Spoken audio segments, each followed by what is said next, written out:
Hi friends, welcome back to Pothiya cooking channel. இன்றைக்கி நம்ம பார்க்க போகிற ரெசிபி என்னென்னா இட்லி பொடி. இந்த மாதிரி ஸ்டைலில் இட்லி பொடி ட்ரை பண்ணி பாருங்கள், ரொம்பவே நல்லாயிருக்கும்.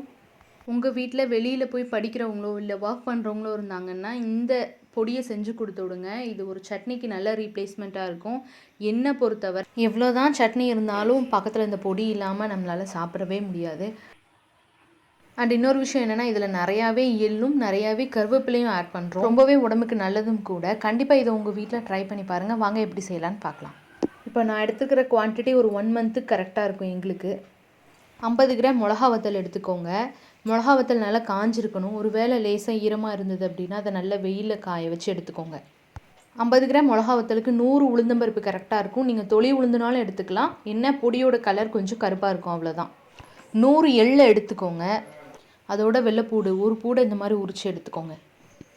கூடவே கருவேப்பிலை நிறையாவே எடுத்துக்கோங்க. நான் நல்லா ஒரு கை ஃபுல்லாக எடுத்திருக்கேன். நீங்கள் இதை விட நிறையா எடுத்துக்கிட்டாலும் தப்பில்லை. அதுக்கப்புறம் தேவையான அளவு உப்பு. இதெல்லாம் தாங்க தேவையான பொருட்கள். வாங்க ஃபஸ்ட்டு இதெல்லாம் நல்லா வறுத்து எடுத்துடலாம். ஒரு ட்ரை பேன் எடுத்து லோ ஃப்ளேமில் வச்சுக்கோங்க. முதல்ல நம்ம எடுத்து வச்சுருந்த அந்த எள்ளை போட்டு எள்ளு வறுக்கும் போது அது பொரியும், ஒரு மாதிரி வெடிக்கிற சவுண்டு கேட்கும். அந்த சவுண்டு வர வறுத்து எடுத்துக்கிட்டால் போதும்.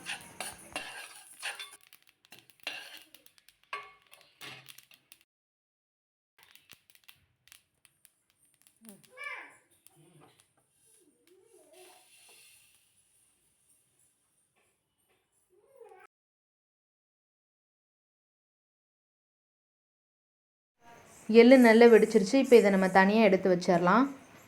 திரும்பவும் அதே பேனை ஹீட் பண்ணுங்கள். லேசாக ஆயில் ஊற்றிக்கோங்க. அதில் நம்ம எடுத்து வச்சுருந்த அந்த ஒரு கை கருவேப்பிலையை போட்டு நல்லா வறுத்துடலாம்.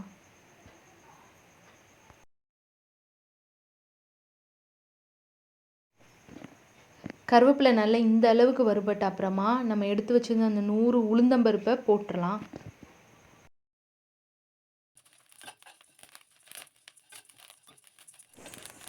உளுந்தையும் போட்டு நல்லா வறுத்து எடுத்துக்கோங்க. ஓரளவுக்கு ஒரு மாதிரி கோல்டன் கலரில் வர வறுத்துக்கோங்க.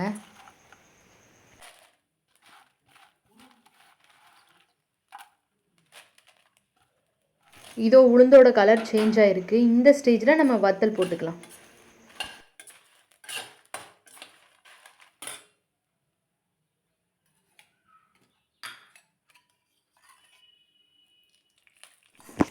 ஃப்ளேமை லோலே வச்சுக்கோங்க. தேவைப்பட்டால் லேசாக எண்ணெய் ஊற்றிக்கலாம்.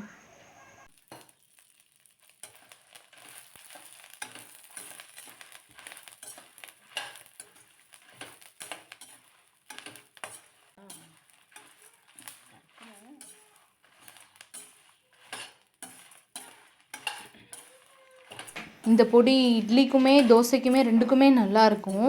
நாங்கள் இதில் நல்லெண்ணெய் ஊற்றி சாப்பிடுவோம். நீங்களும் நல்லெண்ணெய் ஊற்றி சாப்பிடுங்க, அதுதான் உடம்புக்கும் நல்லது.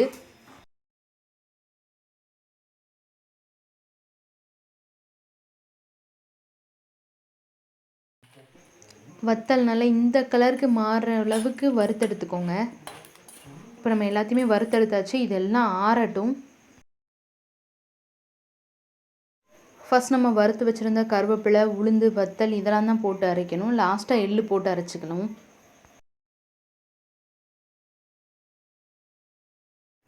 கொஞ்சம் கொஞ்சமாக பல்ஸ் கொடுத்து கிளறி விட்டு அரைக்கணும். ஏன்னா வத்தல் உள்ளே போய் சிக்கிட்டே இருக்கும். இதை இப்போ அரைச்சி எடுத்துடலாம். இதெல்லாம் நல்லா இந்த அளவுக்கு அரைச்சதுக்கப்புறமா அதில் நம்ம உப்பும் நம்ம வறுத்து வச்சுருந்தோம் இல்லையா அந்த எள்ளையும் வெள்ளைப்பூடையும் சேர்த்துக்கலாம். இட்லி பொடி இல்லைன்னா ரொம்ப கஷ்டமாக இருக்கும். ஏன்னா எனக்காச்சும் சட்னி அரைக்கலைன்னா இதுதான் நமக்கு கை கொடுக்கும். இதை நாங்கள் மந்த்லி அரைச்சி இதை ஒரு பாக்ஸில் ஸ்டோர் பண்ணி வச்சுப்போம். இது ரொம்பவே டேஸ்டி அண்ட் ஹெல்த்தியான ரெசிபியும் கூட தான். நல்லா இந்த அளவுக்கு அரைச்சிக்கோங்க.